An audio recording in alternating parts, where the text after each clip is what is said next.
Okay, before you take this thing apart, I kind of rushed it, my apologies. Before you take this thing apart, you should count the amount of turns you get out of this guy, from full open to full closed.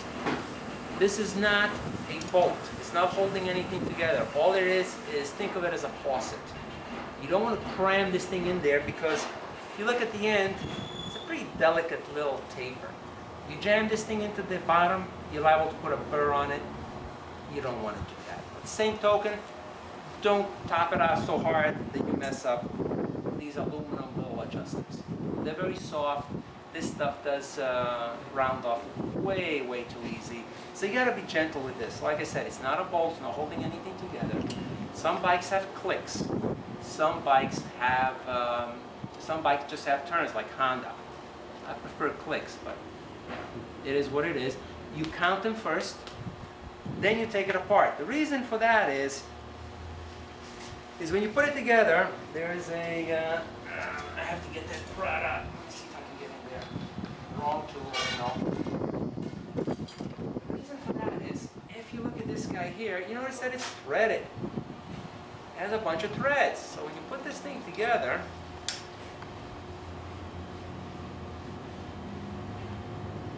you can go further down or further up. If you go further up, you're going to get a lot more turns or a lot more clicks. Because now the distance between here and the bottom of that rod has changed in relation to what's inside the dampening components. So you have to put them both at the same height, or at the same height, which is determined by how many clicks or how many turns you have. This is very important. If you want to know all of this stuff that I'm talking about is in the SCUDMAN section, I believe, on setting up, on changing the fork oil. Make sure you read that at least once or twice and follow your maintenance manual, because each bike has its own little differences, if you will.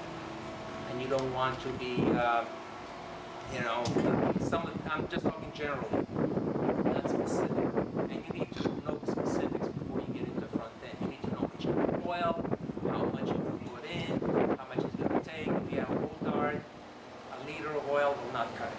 Get two. I found that out a couple of weeks ago.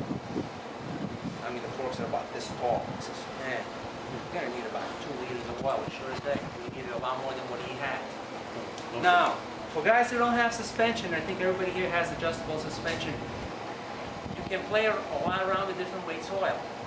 The trouble there is you have to take the front end off, you have to set it up, you have to put it back on, ride it, make sure everything's okay. Probably isn't, then you have to do it all over again. You can also mix oils. You can buy them in different weights, but let's say 5 and 7 are, one's too light, one's too heavy.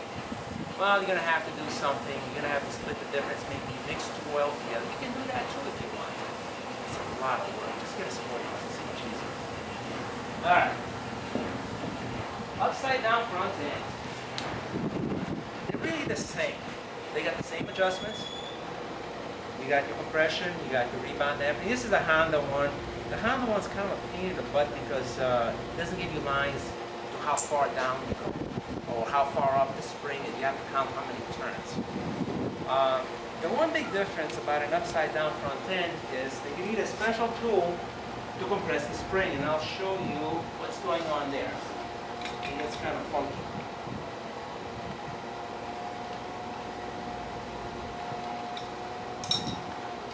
By the way, before you take this fork off, the way to take it off properly is you leave the bottom tube pinched, you loosen the top, otherwise you're going to round this guy off. You have to loosen the top, just crack it loose. So once you take it out, there's no way you can hold this thing if it's tight. This thing beautifully. You loosen the top because the top pinches this guy. And if it pinches it, it's going to ruin the threads, or it's going to ruin the top. It's going to be super tight. Trust me on this. Don't ask me how. All right, you bring it down. Now you notice the big difference here.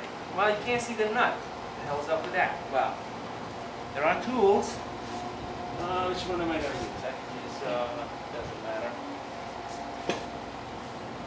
This would be a tool that I make and sell, shameless plug.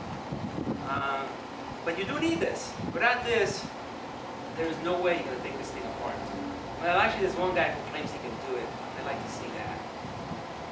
Alright, so what you can do is you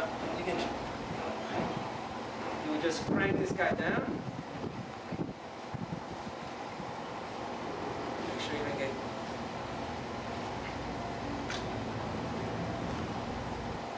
It gets a little bit tricky. You gotta be careful with this stuff.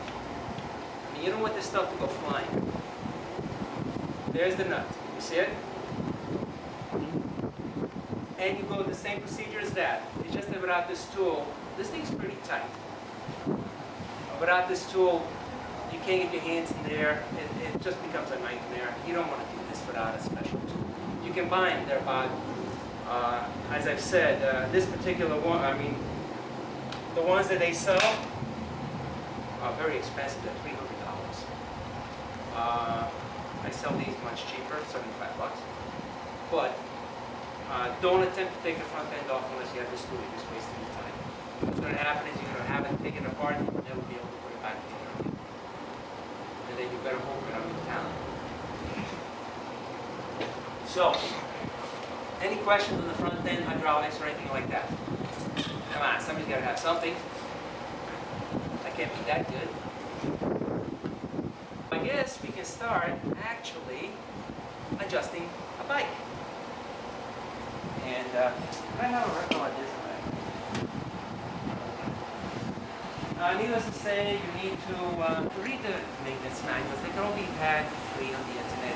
Just go through it, and then go through what I'm telling you, and then between the two of those, you should be okay. It's not hard to do. Now, if you want to measure the oil level, I make my own tools, so it's not a problem for me. But for guys who don't have that capability, you can take a coat hanger. You can measure out 110 millimeters or whatever you want, whatever you decide to do, and you put a bend in it at that height. You stick it down there. You hang it off the lip of the. You hang it off this lip right here, and when it touches the oil level, that's it. The right tool is to put a little hypo tool in there. Put a stop on it. You put a syringe on it.